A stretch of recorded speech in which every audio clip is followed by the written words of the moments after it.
lang doon at parang sabi sa kanya, uwi ka na ako dito. Sino? Kuya mo. Bakit?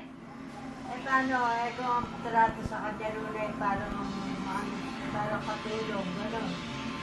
Saan ba pumunta si kuya? Ito sa bahay ng babae. Madalas sinusundo rito yun ah. O, anong gagawin sa kanya ron? Ba, di utusan.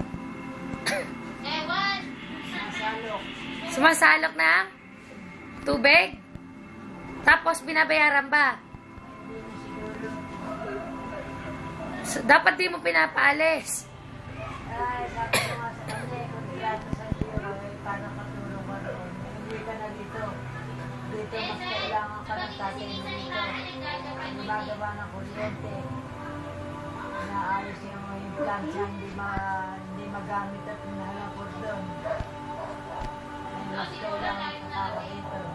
Kailangan kung may tao dito, eh, makausap niya.